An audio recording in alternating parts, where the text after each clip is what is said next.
Welcome to The Voiceover with your host, Dee Foster III, where we discuss relevant topics that affect the culture with bold, independent commentary. Get ready to be inspired, enlightened, and encouraged. Welcome to the Voiceover Net podcast. I'm your host, Dee Foster III, CEO and President of Wake Up Global Networks International. We have a show for you today. Like, share, subscribe, and follow. I'm so excited that you joined us for this particular show. But before I show you a glimpse of what you are in store for, you know the role, you know the script. Make sure it's Friday, straight, no chaser, wherever you are. Download this, put it in your contacts. I know you're going to be entertained, edified, educationalized, if that's a word, educationalized, and encouraged. Listen, I want to say thank you for all of those of you that share, that follow, that are consistent in supporting this, the Voiceover Now podcast, the Voiceover Today audio podcast, in the Sunday mornings. That's right, the Voice of Hope connection right here on this fine station, WPBMediaNetworks.com. I want you to support this station. April Hall is owner, president, and operator, and I thank her so much for giving us a platform to express our voice. Now, you know me.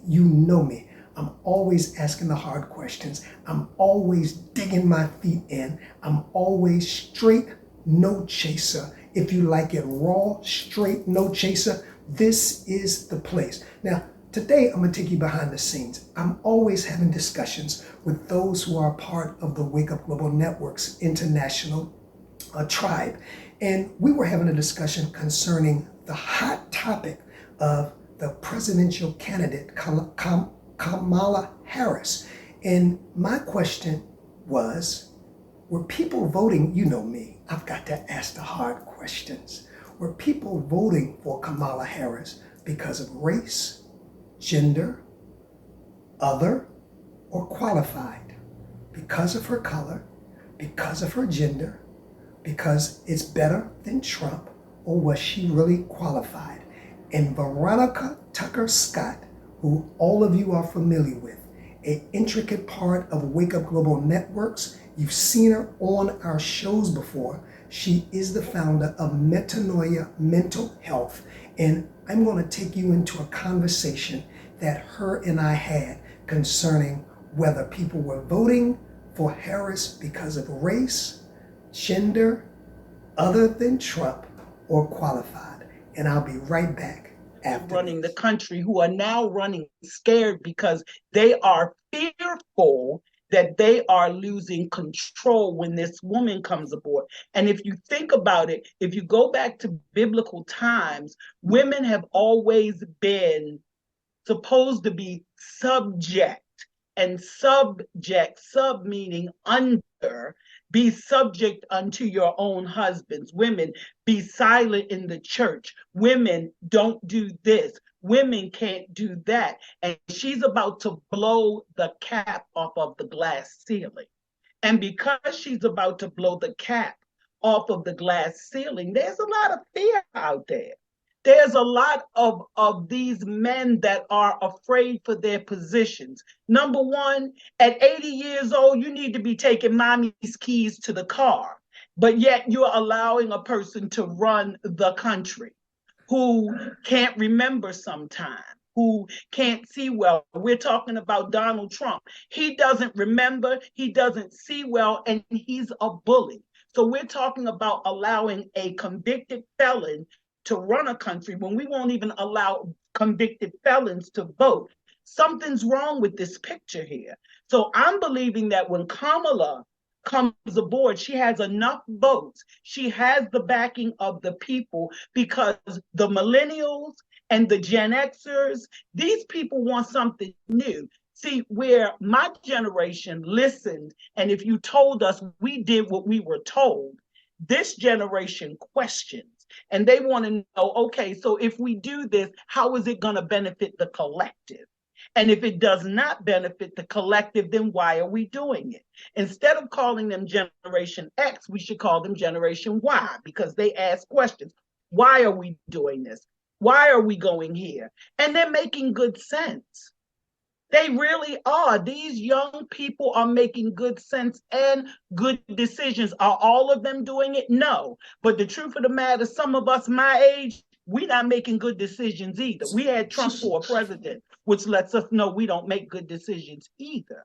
So So that's all I'm saying. no, okay, and I hear you, and I agree with most of what you're saying, but let me put this before you. I've heard a lot of Black men say that because one of the candidates, Trump, is a convicted felon, and he can still run for office and be in a prominent position, this gives them hope.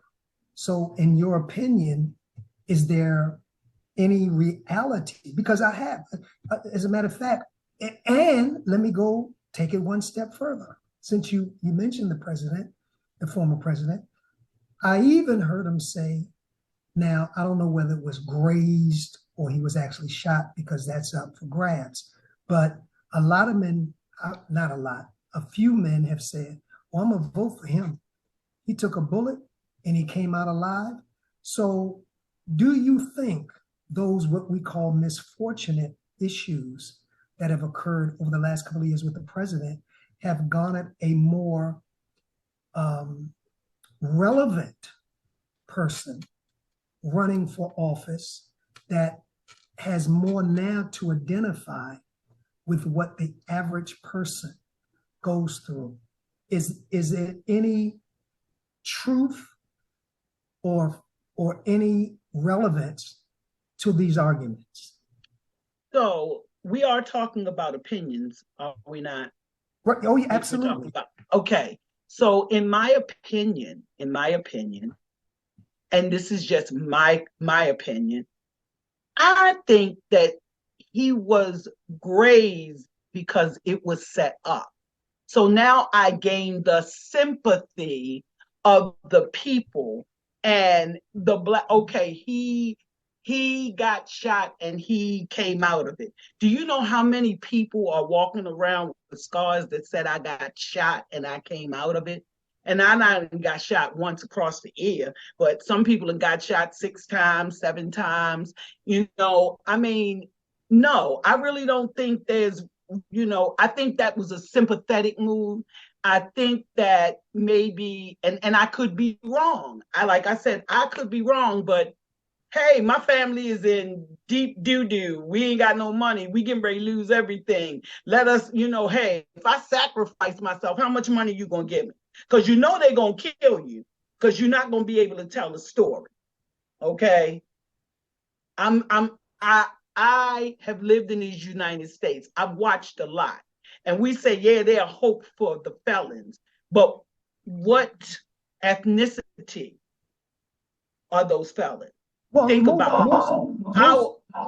Go ahead. No, excuse me, but most of our jails are, as we know and as always said, are filled with mostly Black men. So to answer your question, it's Black men that I've heard. Now I'm sure there are others, but it's Black men that I've heard who are championing Trump for his bravery and grace, taking a bullet, and number 2, now convicted felon, which, as you know, a percentage of our Black men are, and they don't even have the right to vote. So I'm not saying that's an issue. I was just asking your opinion. Do you think he will garner the sympathy of Black men who have been through those kind of experiences?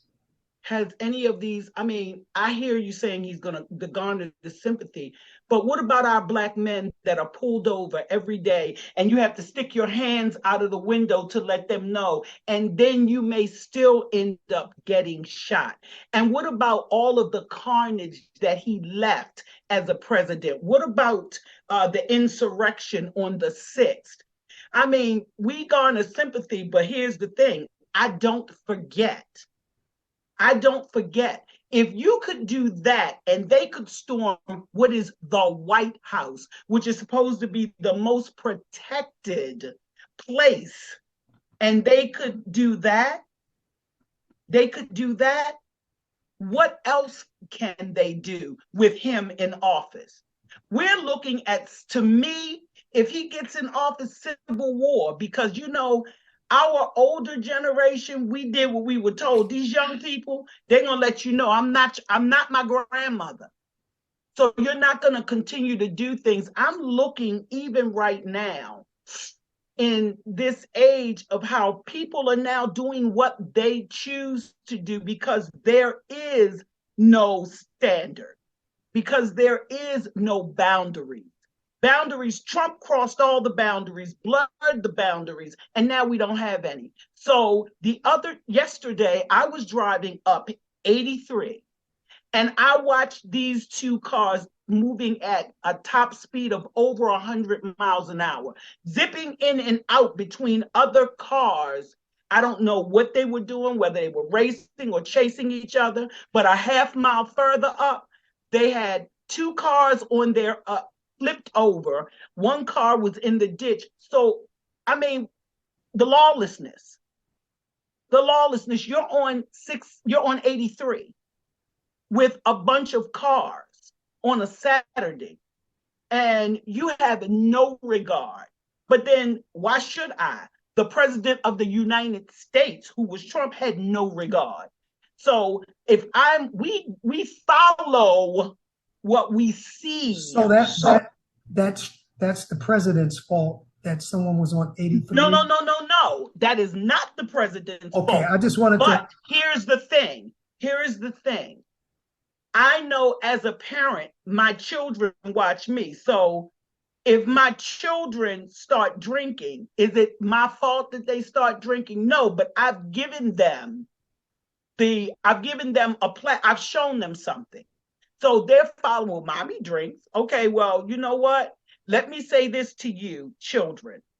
Your grandfather on your father's side, your great grandfather on your mother's side have alcoholism in their DNA. I mean, really, when you go to the doctor wants to know what's going on with your family. Why? Because it's in the bloodline. Mm-hmm. So I'm letting you know, baby, you have a chance of maybe because of genetics,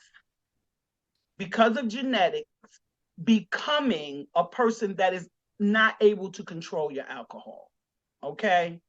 And quickly. So I'm giving you information so that you get to make the choice, okay? So now the information, the onus is on them. Am I saying they became an alcoholic because my grandfather, they had the information. These people that were driving those cars, there is a posted speed limit, 65. You have a choice. You choose to obey or disobey. Now, if I see top officials who are supposed to be held to a higher standard disobeying, why can't I? Why can't I? Working, and when I worked in a substance abuse treatment facility, if I was to mete out discipline to a client, the first thing that they said, well, so-and-so did it and they didn't get put out, or this one did it and they ain't do nothing to them. See, we into comparing. I'm going to look at what they did, how you treated them, and I want that same treatment.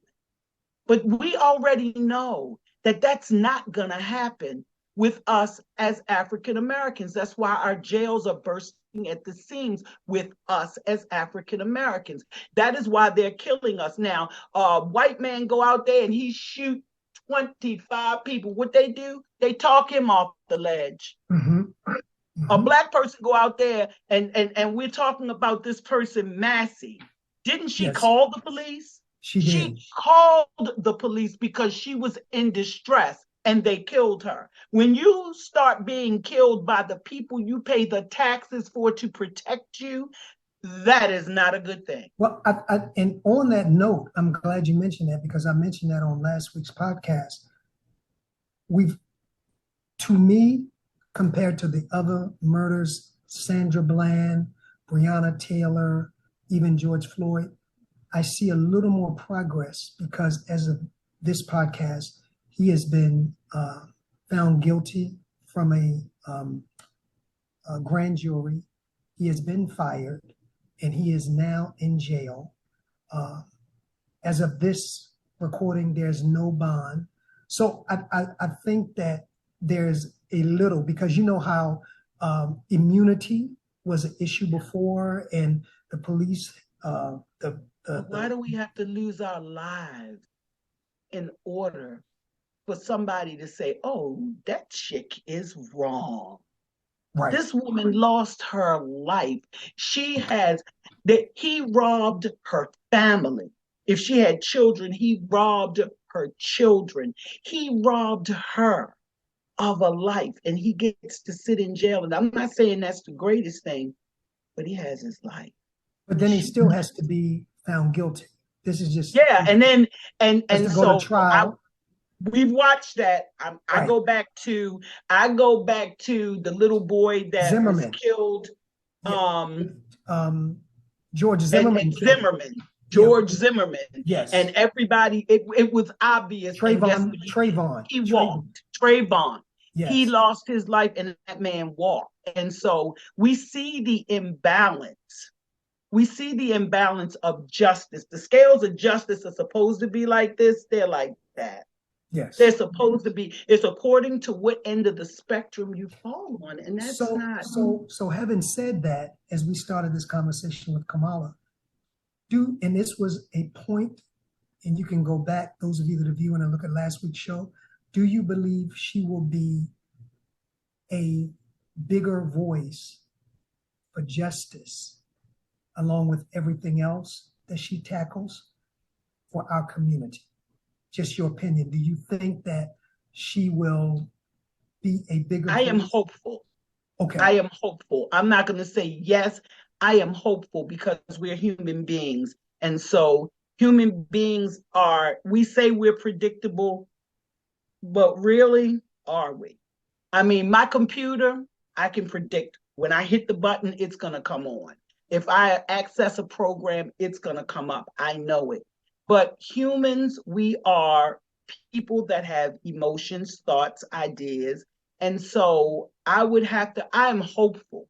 I am hopeful that she sees what the people need, and she is willing to step in to push us in that direction. I think her would actually push this country toward moving in a better direction. I think it would help to reset the nation for more equality.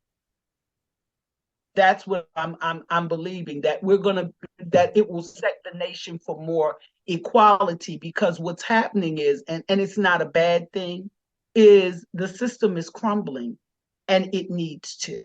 Just like the bridge, because of the foundation and how long the foundation had been there. And, after something has been there for a while, we got to check the structure to see if there's been any structural damage in order to make sure that it continues to perform at its optimal level. And we have neglected to check our structures in government to see that it performs at optimal levels, because in a lot of ways it does not.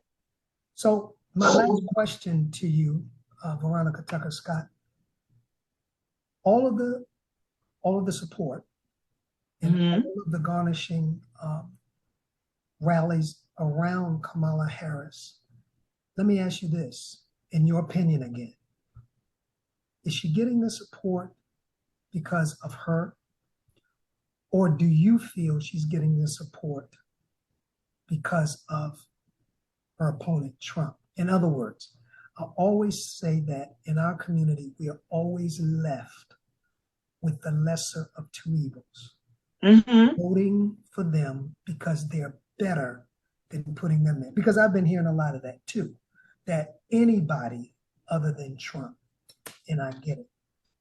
So as a female, a Black female, African-American in this country, do you believe she's garnishing support on her own merits, or she's garnishing the amount of support because anybody other than Trump? What's your thoughts on that? I think it's a both and. Okay. It's a both and. I believe that she merits, I believe she has the education, I believe she has the understanding, I believe she has the wisdom. So I do believe that she would make a good president. And I don't want Trump in either. So it's a both and. Okay. It's definitely a both and. Now, one of the things that she may come up against with some people, especially men, is the fact that she's a woman and they don't feel as though we should answer to a woman. Now, I don't want to I haven't seen that in the black. It may exist, but I'm not saying in I know the that black. there was a call by Roland Martin several weeks ago for a call for black men and those that are in the Divine Nine to really raise a lot of money for her. But I'm not doubting what you're saying, but I don't think if that attitude is taken, I think that would probably come from other communities. That's what I'm not looking at us. I'm looking at negotiating with different countries. Negotiating with. That's what I'm looking at. I'm not looking at us because a lot of us were raised by a single black woman. Right. Okay. So we don't have a problem with that because we were raised. A lot of us were raised that way. And a lot of us, I'm not saying that men were not around because there are some great dads that raise their children without mommy. There are some great dads that raise their children with mom. They are great two-parent homes. So I'm not saying all black homes are one parent. They are not. There are great two-parent homes. But when we're talking about other countries, especially in the Middle East, women don't hold positions as the men did, So that might be a little pushback. But again, I have a T-shirt that says, "Be yourself. They will adjust." Absolutely.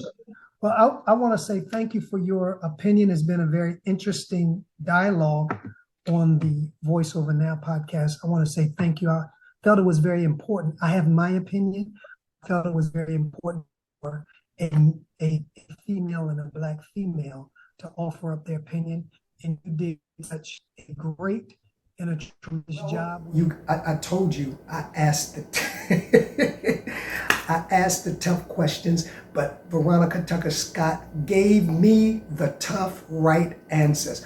You've been listening to a segment that I wanted to share because this is such a hot topic. And to be honest with you, these are the questions that are being asked. Are people voting for Kamala Harris because of her race, her gender, is better than Trump, or is she really qualified?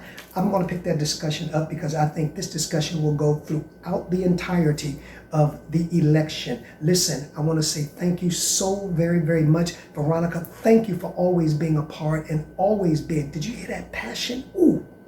Did you hear that passion that Veronica Tucker-Scott had concerning why Harris should be the president of the United States of America? I love strong opinions. I love when people give it to me on this show, straight with no chaser, like Veronica Tucker-Scott, president and owner of Metanoia Mental Health, did today. Listen, don't forget, if you have not viewed our social media, that's Wake Up Global Media on Instagram. Please follow us. Wake Up Global Media on Facebook, Wake Up Global Networks. On X, it's WGNINC.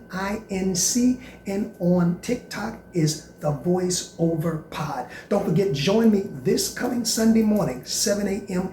Eastern Standard Time for the Voice of Hope Connection. There's always a word to get us through the week. I want to say thank you so much for viewing. Like, share, subscribe, and follow. And until next week's podcast, remember, you have a voice. Keep lifting it.